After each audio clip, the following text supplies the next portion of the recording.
not seeing anything else, if we could bring back in Ms. Willis. Actually, Your Honor, the state has no further questions for Ms. Willis, so All right. no need to reply. Okay, Ms. Merchant. Next witness. A surprising development at the outset this Friday morning in this hearing in Fulton County, Georgia. Fani Willis, the district attorney who was on the stand testifying yesterday, and it was explosive. We all thought she was going to get back on that stand again this morning, but the DA's office said they have no more questions for her, and the defense attorneys who had been going after her all day yesterday said they too were done with her. So what we saw from Fani Willis yesterday appears to have been it. Now, they're talking about who they will call next. One of the issues is some of the witnesses they want to call next aren't there. I think because everyone was expecting there to be more time spent with Fani Willis this morning. At this point, they're having discussions, procedural discussions about privilege. But let's take a moment to reflect on the decision not to put Fani Willis back on the stand, Ellie. Give me a reason why each side would be done. Okay, so here's how I see the strategy both ways.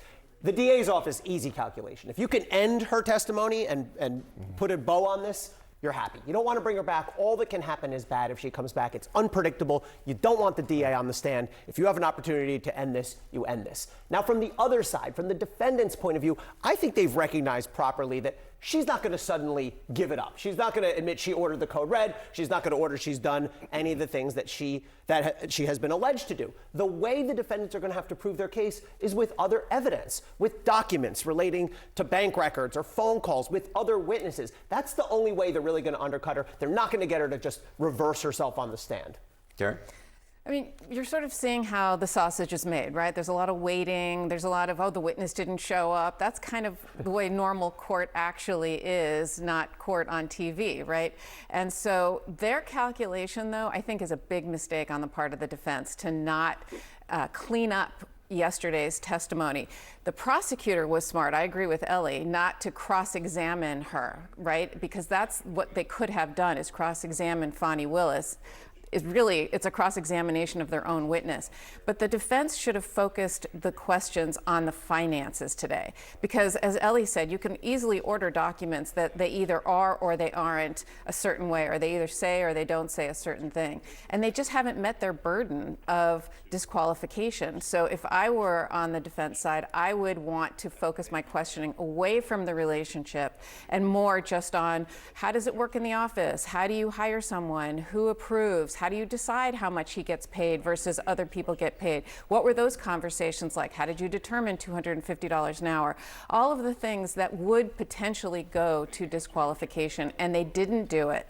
And so that, to me, is curious. Were they scared off for Fani Willis? Did they think they weren't getting where they wanted to get to with her yesterday? I don't think so. I think the state saw it as a let's stop the bleeding, and so they didn't ask her any questions today. And then that really shuts off the right to sort of redirect, because there's nothing to redirect from. There's no questions from the defense or from the state in this case. And so I think at that point, I do wish they'd cleaned it up, and I think they made probably a tactical mistake. They being the defense, they being the lawyers for the people charged with overturning the Georgia election. They should have cleaned it up, but they did have that sort of train wreck of an exercise listed to the DA yesterday.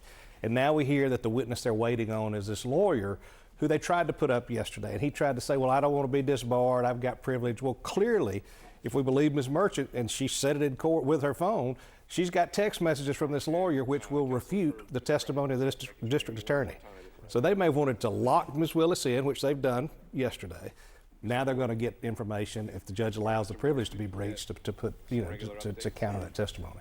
Yeah, it's interesting because this is going to be sort of a moment of truth here, because yesterday when the defendants tried to get into these texts in this testimony, Nathan Wade raised the privilege, the attorney-client privilege. This guy represented him to some extent in his divorce and said, no, shut up, can't talk. He has the right to do that. But if Fani Willis and Nathan Wade are going to say, we met these charges head on, we were transparent and open, it's hard to reconcile that with invoking the privilege on what could be a really crucial piece of evidence. If there are, to be clear, if there are texts from Nathan Wade to this lawyer before Nathan Wade and Fani Willis say the relationship started, showing that they were already in a relationship, That's a big if, but if that exists, that's a game changer. All right, guys, stand by for a second. Let's go back to Fulton County, Georgia. Laura Coates outside the courthouse now in this morning begins with a surprise, Laura. Absolutely. I mean, what a shock. If you thought it was shocking that she actually appeared to testify yesterday, it's all the more shocking that today they're not going to continue, because at the end of yesterday's hearing, we were all under the impression, why? Because the judge said as much, the party said as much, that she was going to testify today. This tells me a number of things. Number one, they feel they have extracted all that they can from her, that she's no longer a useful witness to either side. Now, when you're talking about her own special counsel team, they believe that she should never have likely even had to be in this position today or yesterday to testify. Remember what we're here for. We are not here in divorce court proceedings. We're here to see if she will be disqualified as the head of the prosecution team, and her entire prosecution team thereby disqualified and removed by an outside agency based on a conflict of interest. Now, they have yet to show that through line we've all been talking about. I have Nick Valencia here with me now. We've been talking about this a great deal. Yesterday, you and I were side by side when we had that shocking moment that she appeared. She was confrontational. She was also persuasive. And she undermined their case and their ability to say that she somehow had that through line. Now, that might be part of why she's not here today, but who is next could actually be helpful to those who want to disqualify her. That's right, and those that have spoken to around her say that she was rightfully indignant yesterday. She is defiant, and Fani Willis, it really wasn't a surprise to see her demeanor on the stand yesterday. It was, of course, a surprise to see her come in as hot as she did. She had to be calmed down, according to those that we've spoken to during that break. But it wasn't a surprise necessarily to see her stand her ground. Fani Willis is a strong, independent woman. She showcased that yesterday. She is a formidable force, and she is all about respect. Talking to those around her, she is not going to be one of these people that thinks that somebody's going to go have to fight or defend her own name. She wants to do that, and that's what we saw yesterday. We saw her call Ashley Merchant a liar. She is insulted by the very essence of these allegations. She feels that it is a gossip, an attempt at gossip, an attempt at creating a circus and a spectacle, and to delay what was on track for an August trial date. And it has. It has already made an effect to this case. And by the way, she said as much. I want to play that sound because she was very indignant about the accusation that she had engaged in sexual interactions with Nathan Wade at an early time. Here she is. You and Mr. Wade met in October 2019 at a conference? That is correct. And I think in one of your motions you tried to implicate I slept with him at that conference, which I find to be extremely offensive. You started dating shortly thereafter, correct? It's a lie. That's one of your lies. You've been intrusive into people's personal lives. You're confused. No. This is the truth. Judge, and it is a lie. It is a lie. Ms. Willis? Mr. Sena, thank you. We're going to take 5 minutes.